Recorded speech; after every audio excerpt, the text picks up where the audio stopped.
Hello and welcome back to the series Masters of the Chessboard. This is game number 51, and in this series we are going to go through the games in the book by Richard Reti, Masters of the Chessboard, looking at each game one at a time and Reti's analysis of those games. Now, in the last video, just after game number 50, we looked briefly at the Cambridge Springs defence and the Westphalia defence. That was almost a precursor to this video, and because it went quite in depth, I chose to do that as a separate video. Now, in this game, we're looking at Jose Capablanca with the white pieces versus Rudolf Spielmann, and it starts off going into a Queen's Gambit declined, and then we see Bishop to B4 going into the Westphalia defence, or the Rogozin, Queen's Gambit declined Rogozin defence. Now, obviously, as we discussed in the last video, C6, Queen A5 is the Cambridge Springs defence, a close relative of it, but Bishop B4 straight away is the Westphalia defence. Now, obviously, this is only possible because White has their knight at F3.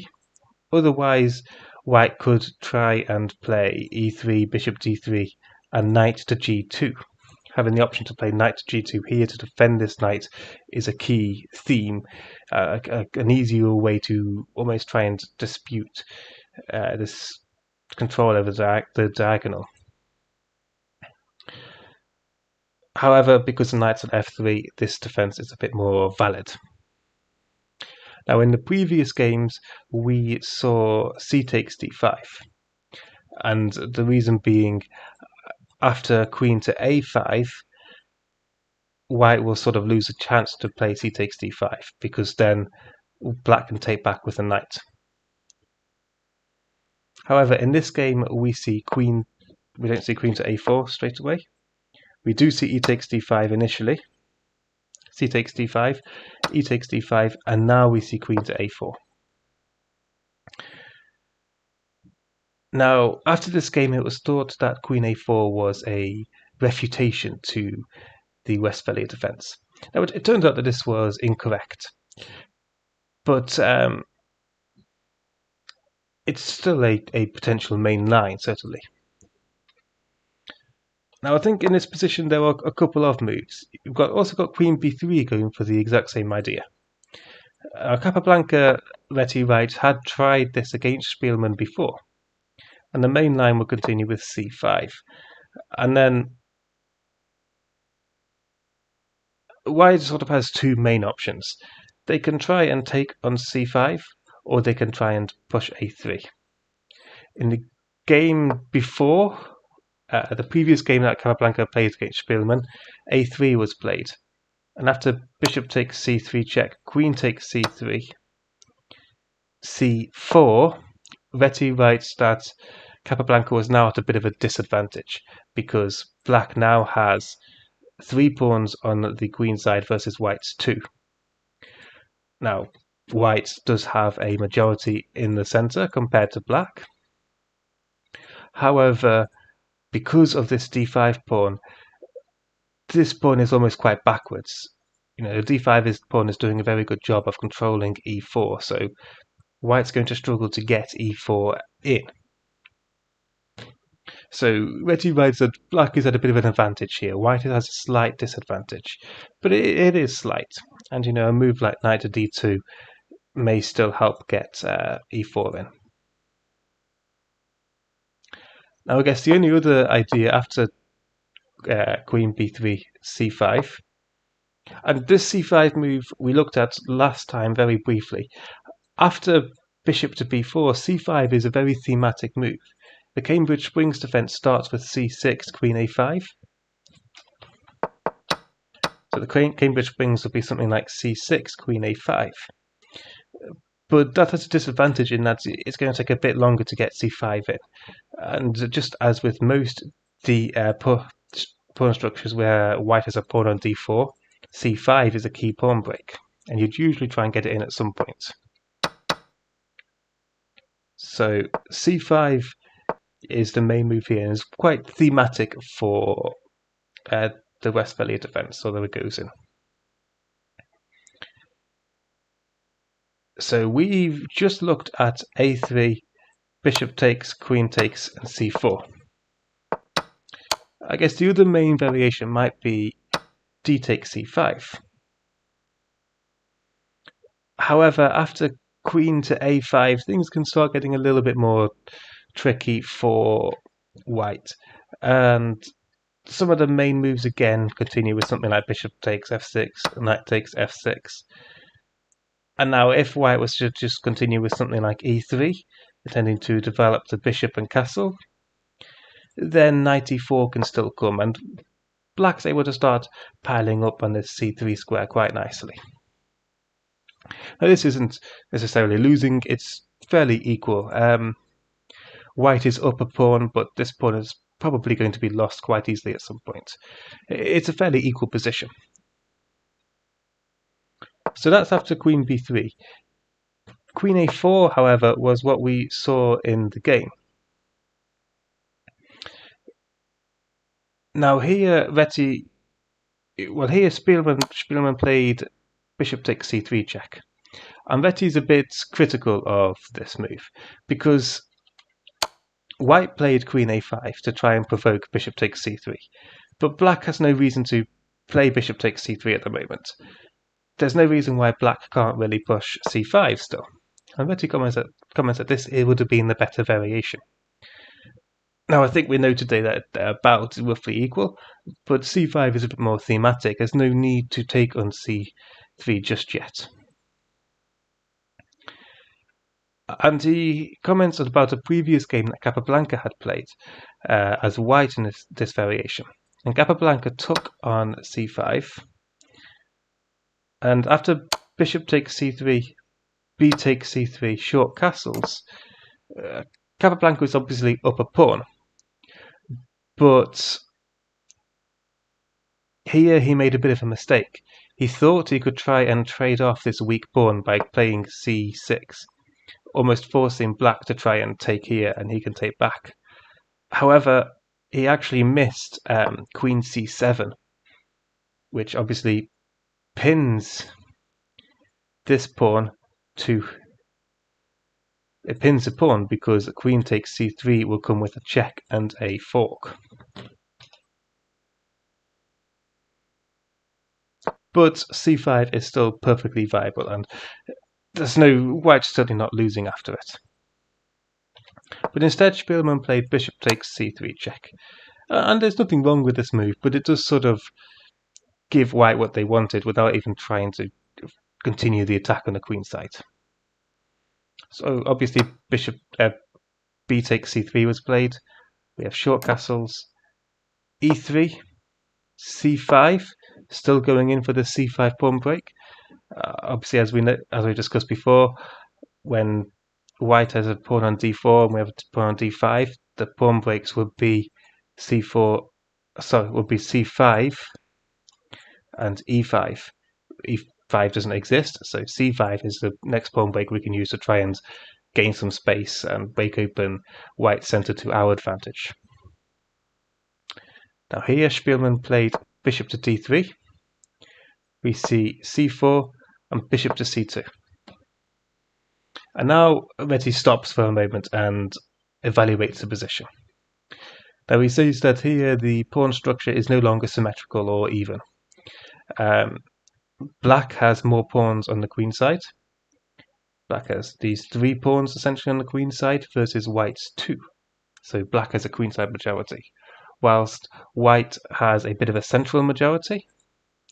These 3 versus these 2, and a kingside majority. However, white also has the bishop pair, and here the bishop pair is far stronger because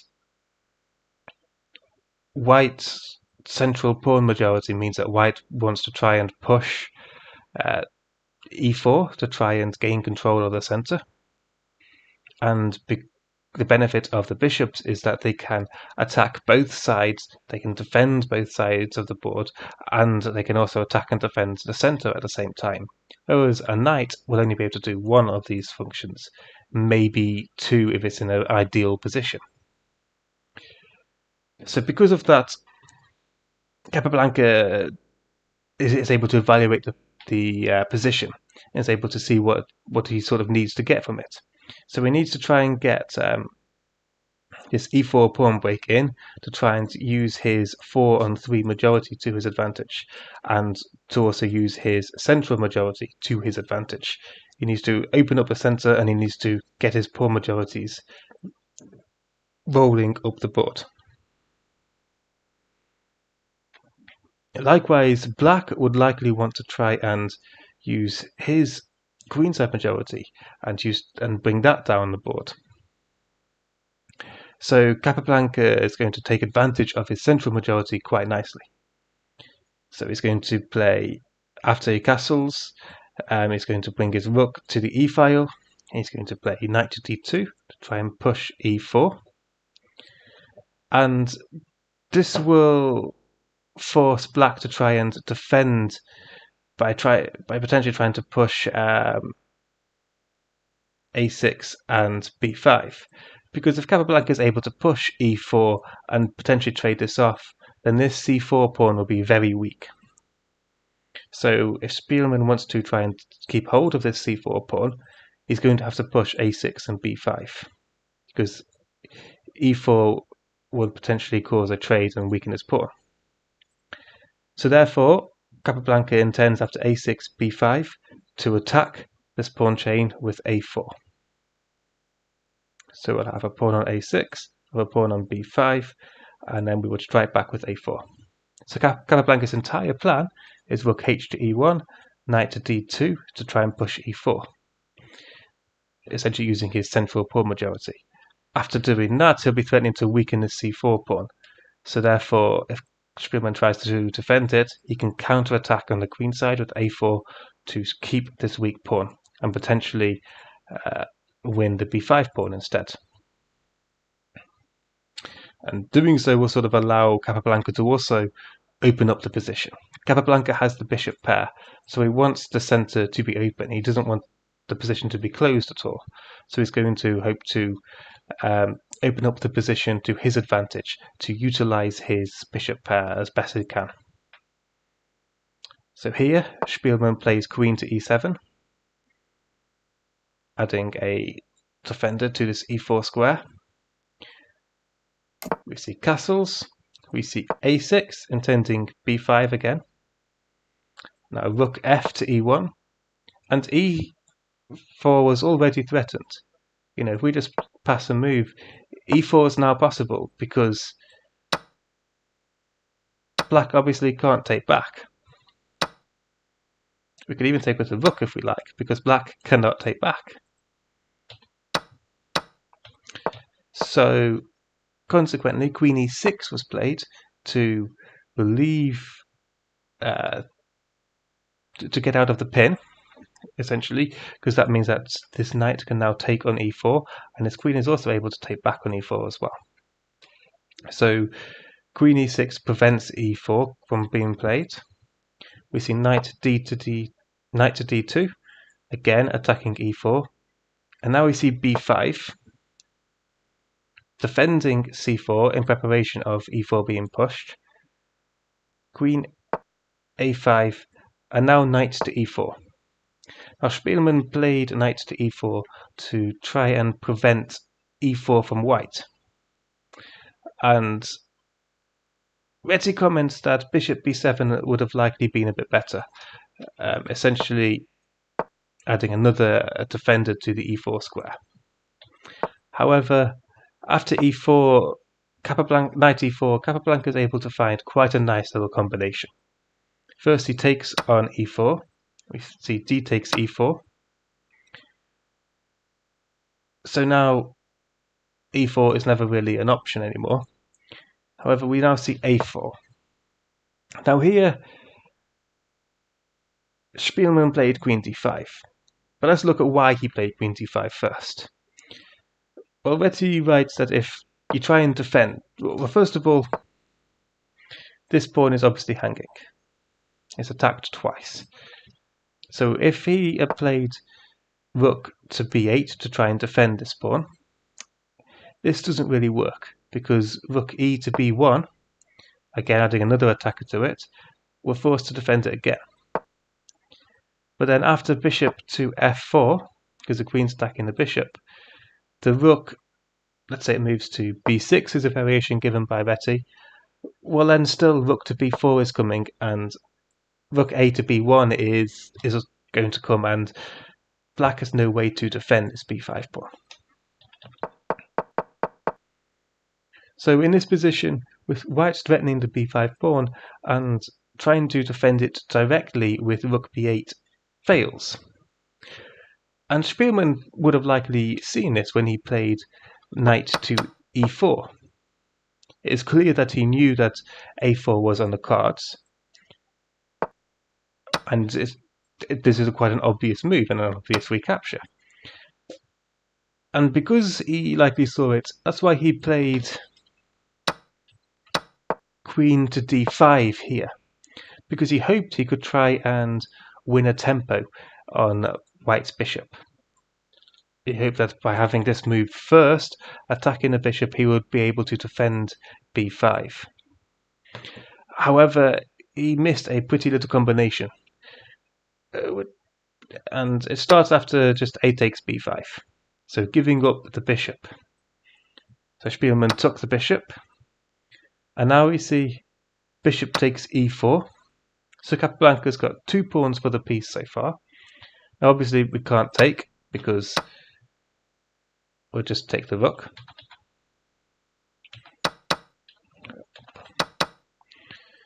So we see rook to b8. Now if, because bishop takes e4 is obviously attacking the rook. Now if the rook moves out the way to rook to a7, then Reti gives a variation of b6 here. And after queen takes a5, actually we don't take back, we take the rook, b takes a7. And white will now be able to queen with the material advantage. So let's say queen takes c3, a8, queen.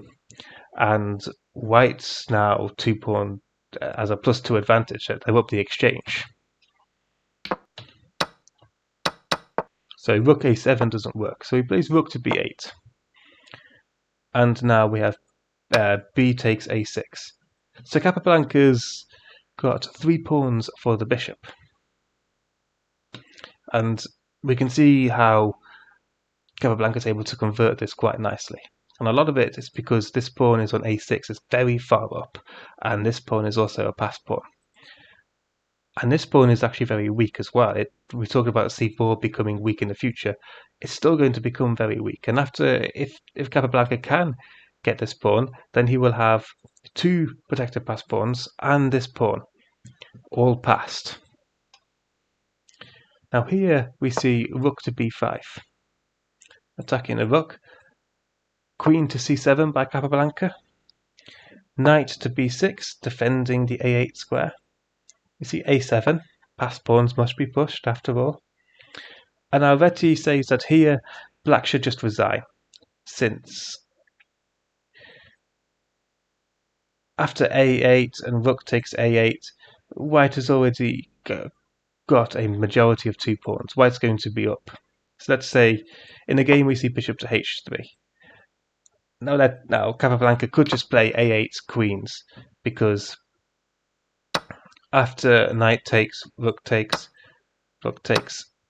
bishop takes, Capablanca's just up 2 pawns, and this pawn's very weak, it's likely going to fall. He has a pass pawn here. This is quite easily winning for Capablanca. So bishop still defends g2. And this is quite an obvious continuation, which is why Reti says that here Spielmann probably should have just resigned. But he didn't, he played on. And so here the bishop still guards g2, so we see rook e to b1.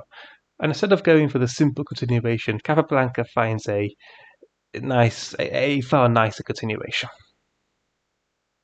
After rook takes b1, rook takes b1, Spielmann plays f5, trying to get this bishop out the way of g2.